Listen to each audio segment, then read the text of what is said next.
Olá pessoal, eu sou Leonardo e hoje eu estou aqui para falar um pouco sobre os números complexos, né? Essa aula é parte de um curso que fala sobre esses números e como você já deve ter visto na primeira aula, que é a introdução, a gente falou sobre a unidade imaginária e hoje falaremos sobre algumas características dessa unidade imaginária. Você já viu lá que a unidade imaginária elevada ao quadrado resulta em -1 e é isso que difere basicamente um número complexo de um número real. Seu quadrado, ele é negativo. Bom, aqui a gente vai falar um pouco sobre as outras potências desse número i. Elas têm algumas características interessantes que podem ser úteis em resolução de problemas. Então, a primeira coisa é lembrar que i é um número que era chamado de unidade imaginária e essa unidade imaginária ela era tal que o seu quadrado, então aqui ó, unidade imaginária, o seu quadrado resultava em -1. Então eu já vou deixar aqui duas coisas. Primeiro, i ao quadrado resulta em -1 e aqui, como já é o próprio i, eu vou deixar aqui que i elevado a 1 resulta no próprio i. Bom, se assumirmos então que i elevado a zero dá 1, como qualquer número elevado a zero que seja diferente de zero, eu teria o seguinte, i elevado a zero igual a 1, o que faz sentido porque eu vou estar dividindo i por ele mesmo. E aqui, ó, se eu multiplicar por i, eu terei i ao cubo, resultando em -i. Tá vendo? Porque eu teria -1 vezes i, ou seja, -i. Então acontecem coisas interessantes. Primeiro, que se eu somar essas quatro potências, se eu somar i elevado a zero mais i elevado a 1 mais i elevado a 2 mais i elevado a 3, o resultado é zero. Veja, 1 menos 1, 0.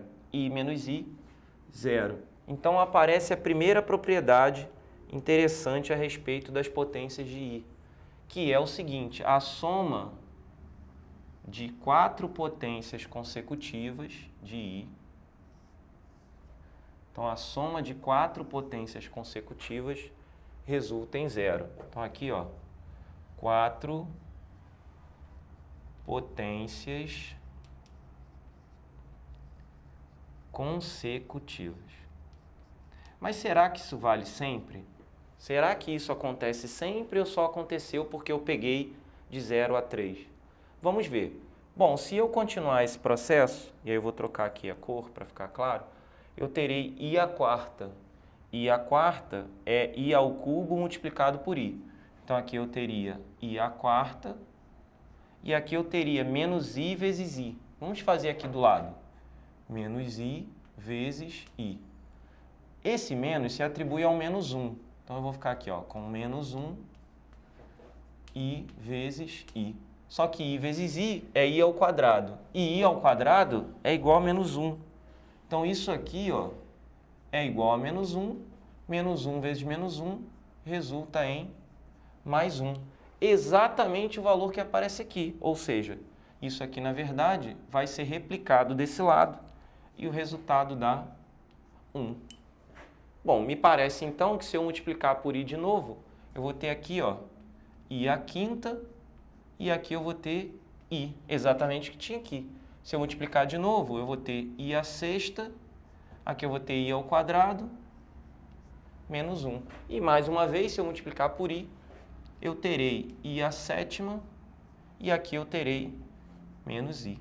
Ou seja, a cada quatro potências, o resultado volta a ser o mesmo de antes e, se eu pegar quatro consecutivas, por exemplo, deixa eu pegar o giz de outra cor aqui, se eu pegar i ao quadrado,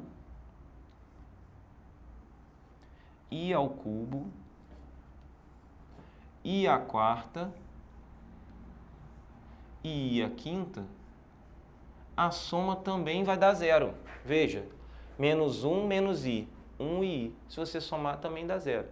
Isso significa que a soma de quatro potências consecutivas de i, quaisquer, sempre dão zero.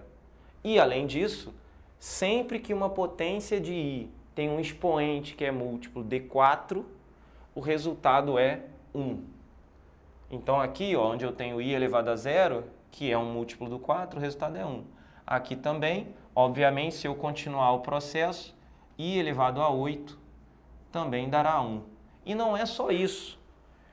Os demais indicam o resto da divisão por 4. Então, por exemplo, i elevado a 1, 1 deixa resto 1, o resultado é i. i elevado a 5, 5 dividido por 4 deixa resto 1, o resto é i. i elevado a 9 terá o mesmo resultado. E qualquer outro expoente que, por dividido por 4, deixe resto 1. Então, quando eu tenho uma potência de i, então aqui, ó, a partir dessa observação, eu posso generalizar. Então, ó, generalizando.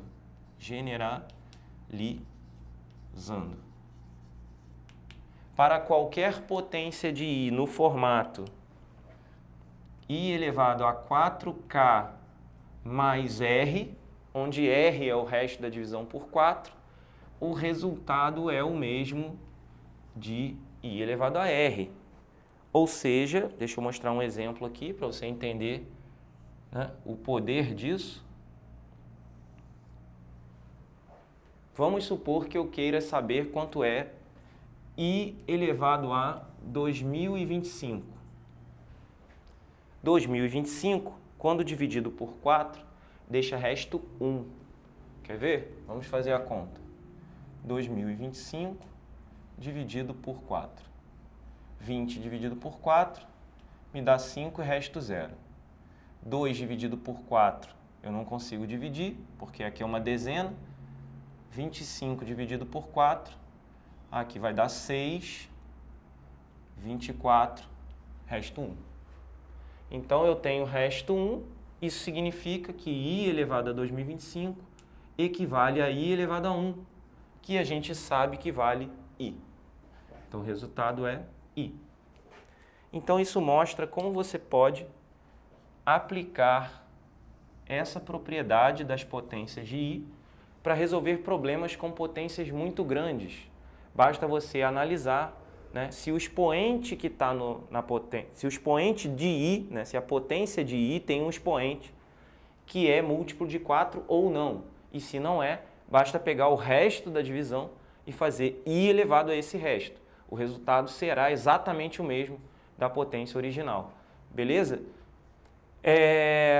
E com isso você consegue resolver todos os tipos de problema, né, que você precisar envolvendo potências de i. Mas atenção, você não vai poder fazer isso quando você tiver algum número multiplicando o i diretamente. Por exemplo, digamos que eu tivesse 2i elevado agora a 1000, certo?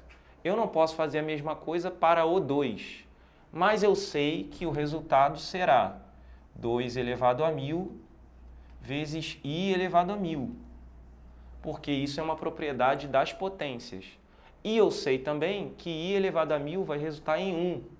Por que eu sei que i elevado a 1000 vai resultar em 1? Porque 1000 é um múltiplo do 4.